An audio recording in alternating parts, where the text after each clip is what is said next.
Good morning, everyone. So today's chapter is the transport and communication. The vehicles that we use to travel from one place to another are known as the means of transport. People travel from one place to another for different purposes. We go to school, to our workplace, to the market, to hospital, to post office, for social gatherings like weddings, birthday parties, etc. To go on holidays, we use a bus, train, or plane to go from one place to another. These all are different means of transport. तो vehicles का हम लोग use करते हैं एक जगह से दूसरे जगह पे जाने के लिए. व्हीकल्स मतलब वाहन, और इसको मीन्स ऑफ ट्रांसपोर्ट भी कहा जाता है. मीन्स ऑफ ट्रांसपोर्ट मतलब ट्रांसपोर्ट करने का तरीका. लोग एक जगह से दूसरे जगह जाते हैं अलग अलग कारणों से. कोई स्कूल जाता है, कोई काम करने के लिए जाता है, कोई मार्केट जाता है, कोई हॉस्पिटल जाता है, कोई पोस्ट ऑफिस जाता है, कोई शादी में जाता है, कोई बर्थडे में जाता है, पार्टी में जाता है. इस तरह से हम लोग हॉलीडे पे जाते हैं, बस से जाते हैं, ट्रेन से जाते हैं, कोई प्लेन से भी जाते हैं. तो ये सब अलग अलग मीन्स ऑफ ट्रांसपोर्ट यानी यातायात के साधन है. When community living started, the need to travel arose. The only mode of travel was walking. As walking was tiresome, men learned to use domesticated animals such as horses, camels, and donkeys to travel. Animals were trained to carry goods. Later, men also started traveling on the back of the animals. Men started traveling by land, water, and means of transport help people and goods to move from one place to another. We cannot use the same means of transport all the time. The vehicles we use depends on how far we have to go and how much money we can spend. It also depends on how much time we have. तो जब लोग रहने लगे तो travel करने का भी मतलब ट्रैवल करना पड़ा. तो सबसे पहले ट्रैवल करना यानी कि एक जगह से दूसरे जगह जाने का साधन सिर्फ पैदल चलना था. तो चलना काफ़ी थकावट भरा काम है, लोग थक जाते थे. तो लोगों ने बहुत सारे चीज़ सीख ली, जैसे कि जानवरों का यूज़ करना, घोड़ा का यूज़ करना, ऊँट का यूज़ करना, गधे का यूज़ करना ट्रैवल करने के लिए. और एनिमल्स लोग सामान भी उठा के यहाँ से वहाँ ले जाते थे. बाद में आदमी ने जानवरों के पीठ पे बैठ कर चलना भी सीख लिया. लोग पृथ्वी पे भी चलते थे, पानी में भी चलते थे. तो मीन्स ऑफ ट्रांसपोर्ट जो होते हैं, यातायात के साधन जो होते हैं, पीपल को बहुत तरह से मदद की एक जगह से दूसरी जगह जाने के लिए. और हम लोग सेम मीन्स ऑफ मतलब एक ही यातायात का साधन हर जगह यूज़ नहीं कर सकते. ज़रूरत के हिसाब से बदलती है चीज़ें. जैसे कि कहीं दूर जाना हो तो किस तरह का व्हीकल लेंगे, नज़दीक जाएंगे तो किस तरह का व्हीकल लेंगे. ये डिफरेंट सिनेरियो में अलग अलग होता है. लैंड ट्रांसपोर्ट यानी कि ज़मीन पे जो यातायात होते हैं उसको लैंड ट्रांसपोर्ट कहते हैं. Vehicles that travel on land are called means of land transport. For instance, car, bus, truck, scooter, etc. Bullock carts and bicycles are mostly used by the people living in rural areas. These days, metallic roads connect the rural areas. Buses are commonly used to travel from one place to another. We see more of cars, two-wheelers, buses and trucks in towns and big cities. Land transport is of two kinds, road and rail. For shorter distance we go by road, and for longer distance we use railways. Delhi and Kolkata have metro trains. तो land transport यानी कि ज़मीनी यातायात के साधन. तो ज़मीनी यातायात के साधन में बहुत तरह की चीज़ों का यूज़ होता है, जैसे बाइसिकल है, बाइक है, कार है, टू व्हीलर्स होते हैं. और ज़मीनी यातायात भी दो तरह से होते हैं, एक रोड पे और एक रेल. तो छोटे डिस्टेंस के लिए हम लोग रोड का यूज़ करते हैं और बहुत दूर जाना होता है तो रेलवे का यूज़ करना होता है. अब आगे है air transport. The fastest means of transport is air transport, invented by Wright Brothers. The aeroplane made travel easy. The modern aeroplanes are different from the early ones. They can carry hundreds of passengers and goods to far off places in a short time. Major cities of our countries have international airport connecting us to different major cities of the world. तो जो सबसे तेज़ी से जाने का जरिया है वो है एयर ट्रांसपोर्ट, वायु यातायात. इसके तहत हम बहुत तेज़ी से कहीं भी जा सकते हैं. राइट ब्रदर्स ने इसका आविष्कार किया था. एरोप्लेन ट्रैवल बहुत ही ईजी कर चुका है. जो मॉडर्न एरोप्लेन होते हैं वो सबसे पहले जो एरोप्लेन बने थे उससे काफ़ी अलग होते हैं. वो 100 लोग को एक साथ ले जा सकते हैं बहुत कम समय में. हमारे देश के बहुत जितने ही बड़े बड़े शहर हैं उसमें इंटरनेशनल एयरपोर्ट्स भी है जो दुनिया के किसी भी बड़े बड़े शहरों से जोड़ते हैं हमें. अब water transport. Water transport is a cheap means of transport. Heavy goods are generally transported by ships, boats, and tankers are means of water transport. The place where passengers and goods are loaded and unloaded is known as a port. In most part of India, all three types of transport are used. In area where there are high mountains, thick jungles or wide rivers, it is safest to travel by air. In desert camel are the best means of land transport. तो water transport बहुत ही सस्ते means of transport होते हैं. बहुत भारी भारी सामान जो जनरली होते हैं समुद्र के थ्रू ले जाना होता है, उसे हम लोग जहाज़ से, बोट से और टैंकर से लाते हैं. तो जहाँ पे लोगों को लाया जाता है या सामान को लाया जाता है, उतारा जाता है, उस जगह को बंदरगाह कहते हैं, यानी पोर्ट इंग्लिश में बोलते हैं उसको. भारत के बहुत सारे पार्ट में जो होते हैं कि और तीनों तरह के ट्रांसपोर्ट यूज़ किए जाते हैं. जहाँ बहुत ऊंचे ऊंचे माउंटेन्स है, जंगल है, तो वहाँ पे ट्रैवल से जाना, हवा से जाना ज़्यादा आसान होता है, तो वहाँ पे एयर ट्रांसपोर्ट का यूज़ किया जाता है. डेजर्ट जो एरिया है, रेगिस्तानी एरिया है, वहाँ कैमल्स जो होते हैं यानी कि ऊँट है, बेस्ट मीन्स ऑफ ट्रांसपोर्ट होते हैं, क्योंकि वहाँ गाड़ी ठीक से चल नहीं सकती है.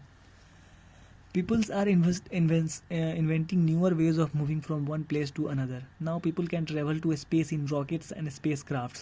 Kalpana Chawla and Rakesh Sharma, two astronauts of Indian origin, traveled in space.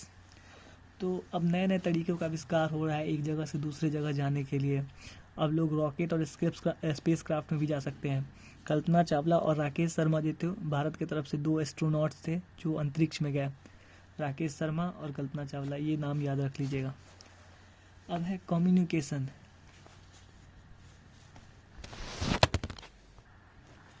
Communication यानी कि सूचना का आदान प्रदान, जहाँ हम लोग बात कर सके एक दूसरे से दूरी से ही. Anything we speak, listen, read and write for anyone, we are working to process or communicate or contact with the concerned person. It considered as communication. Usually we need to speak or write other people who are far from us. It is not possible to meet them every time, so we send messages to them. The means of sending or receiving messages is called means of communication.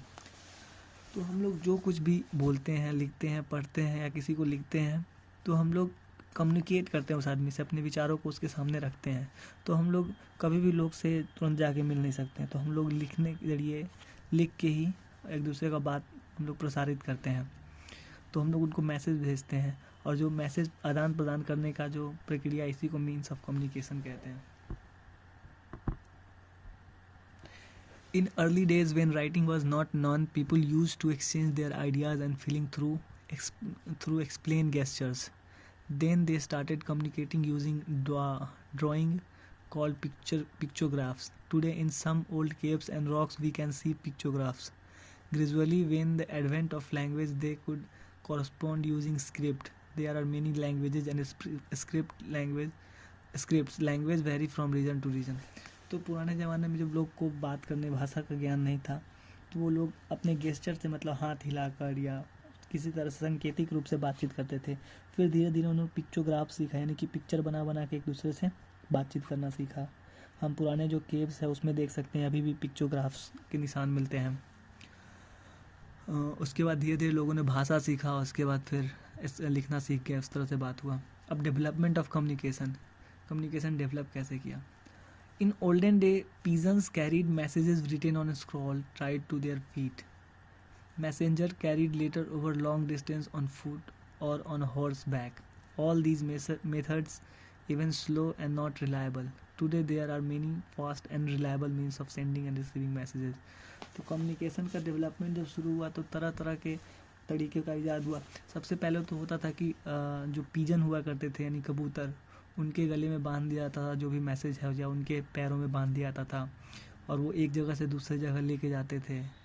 पहले messenger हुआ करते थे जो पैदल ही जाते थे या घोड़े पर बैठ के एक जगह का मैसेज दूसरी जगह लेके जाते थे. ये सारे मैसेज बहुत ही स्लो थे और रिलायबल नहीं थे, मतलब जिस पे विश्वास ना किया जा सके. आजकल के ज़माने में बहुत ही फास्ट और बहुत ही रिलायबल मैसेज सेंडिंग के तरीके आ चुके हैं. जैसे हम लोग फ़ोन से मैसेज करते हैं, व्हाट्सअप करते हैं, ईमेल भेजते हैं. सबसे पहले आविष्कार हुआ था पोस्टल सिस्टम का. The most common means of transport in India R post card, envelopes and inland letters. Aerograms are used to send letters outside India. These are called postal stationery and are available at post offices. When these letters and packages are carried from one place to another, it is called mail.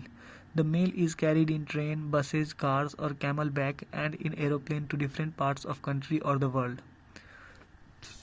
तो सबसे पहला जो transport का जरिया आया भारत में जो common था वो पोस्ट कार्ड्स के ज़रिए, इन्वॉल्व्स के ज़रिए लोग एक दूसरे को चिट्ठी लिखा करते थे। एरोग्राम के थ्रू हम लोग इंडिया के बाहर कुछ लिखना होता तो भेजते थे। उसके बाद में जो भारत में जो लेटर्स जाते हैं बहुत ट्रेन्स के थ्रू जाते हैं, बस के थ्रू जाते हैं, कार के थ्रू जाते हैं या कैमल यानी कि ऊँट के पीठ पे बैठ बांध दिया जाता है, उसके बाद वहाँ से उसको ले जाते हैं कहीं। Special messages are courier are also use for speedy delivery. जो कुरियर होते हैं उसका भी यूज़ किया जाता है जल्दी से डिलीवर करने के लिए। ये सब अब धीरे धीरे विलुप्त हो रहे हैं। जैसे कुरियर तो है लेकिन जो मैसेज भेजने का चलन ख़त्म हो रहा है क्योंकि अब सब लोग के पास मोबाइल है, मैसेज करते हैं, व्हाट्सएप करते हैं। अब है telephone. The telephone is fastest means of communication. It was invented by Alexander Graham Bell. A facsimile or fax machine can be used to send written messages and pictures immediately via telephone line. जो telephone जो है fastest means of transport है, communication है, जिनका आविष्कार Alexander Graham bell ने किया था। और एक फैक्स मशीन भी होता है जिसके थ्रू हम लोग लिखा हुआ मैसेज और कुछ फ़ोटो तुरंत भेज सकते हैं। फिर आगे mobile phones. Today mobile phones have become very popular and communication has become fast and easy. We can also send messages from one mobile to another mobile using SMS, short message service. तो आजकल mobile बहुत ही popular हो रहा है, हर किसी के पास mobile phones है। इससे जो कम्युनिकेशन है, बातचीत करना बहुत ही आसान हो गया है और बहुत ही ईजी हो गया है और बहुत ही तेज़ हो चुका है। हम लोग किसी को भी मैसेज भेज सकते हैं एक मोबाइल से दूसरे मोबाइल में SMS के ज़रिए। तीसरा है फिर satellites. Satellites are electronic devices that are sent into space. They collect information. Satellites have made communication faster and easier. Satellite help you to watch cable television channel from all over the world. Satellite pick up signal from one place and send them to different parts of the world. तो satellite एक electronic device है जिसको अंतरिक्ष में भेजा जाता है, प्रक्षेपित किया जाता है यहाँ पृथ्वी से। वो पृथ्वी से जो भी इन्फॉर्मेशन आता है उसको कलेक्ट करते हैं और फिर दुनिया के दूसरे कोने में वहाँ से छोड़ते हैं। और इससे हम लोग जो केवल टेलीविज़न देखते हैं उसमें भी सैटेलाइट का यूज होता है। सैटेलाइट एक जगह से सिग्नल को पकड़ते हैं और दूसरे जगह भेज देते हैं। Email. Internet is a world wide network of computer. We can send and receive message via the internet. The internet is use to send email, electronic mail to different parts of the world. Email यानी कि electronic mail होता है। इससे दुनिया के हम किसी भी कोने में किसी को भी मैसेज भेज सकते हैं, एकदम सेकेंड्स के अंदर तुरंत में भेज सकते हैं। और वर्ल्ड वाइड नेटवर्क, जो दुनिया भर में जो नेटवर्क फैला हुआ है कंप्यूटर्स का, उसी को इंटरनेट कहते हैं। उसी के तहत हम लोग भेज सकते हैं ईमेल एक जगह से दूसरी जगह तुरंत में। अब मास कम्युनिकेशन का मतलब होता है कि एक साथ बहुत ही सारे लोगों के साथ जब कम्युनिकेट करना होता है। For sending information to a single person we can make use of letters, telegrams और telephone, but for informing a large number of people we use different means of communications. We use books, magazines, newspaper, radio, television. They are called means of mass communication. तो जैसे कि किसी एक आदमी को कुछ information भेजना हो तो हम लोग मैसेज भेजते हैं, लेटर लिखते हैं, टेलीग्राम लिखते हैं, टेलीफोन करते हैं, तो वो सिर्फ उसी आदमी को जाता है। लेकिन बहुत सारे लोगों को एक ही चीज़ बताना होता है तो हम लोग मास कम्युनिकेशन का यूज़ करते हैं। जैसे कि हम लोग बुक्स में कुछ लिखते हैं तो सभी लोगों ने पढ़ा, सभी लोग को इन्फॉर्मेशन मिल गया। मैगजीन में लिखा, न्यूज़पेपर में लिखा, रेडियो पे लिखा, टेलीविज़न पे, तो ये सारे जब रेडियो पे कोई चीज़ प्रसारित की जाती है तो सभी लोग को एक साथ मिलती है। अगर टेलीविज़न पे कोई चीज़ न्यूज़ दिया जा रहा है या कोई भी चीज़ तो सभी लोग को मिलता है, तो इसको मास कम्युनिकेशन कहते हैं। Newspaper brings us information. जो न्यूज़पेपर रहते हैं हमें इन्फॉर्मेशन देते हैं about the previous days happening. जो पिछले दिन क्या क्या हुआ, घटना घटित हुई, सारे चीज़ की जानकारी देते हैं। Radio and television can give us instant information. Even uneducated people can understand messages delivered through radio and television. Television not only gives information but it also provide entertainment. तो जो रेडियो और टेलीविज़न है, जो लोग ज़्यादा पढ़े लिखे नहीं हैं उनको भी समझ में आ जाता है रेडियो और टेलीविज़न पे जो बोला जाता है। लिखा हुआ मैसेज समझना थोड़ा सा, जो पढ़े हैं वही समझ पाएंगे, लेकिन रेडियो और टेलीविज़न की भाषा सभी को समझ में आती है। और इसके अलावा टेलीविज़न हमें बहुत इन्फॉर्मेशन देने के अलावा इंटरटेनमेंट भी देती है। Thank you.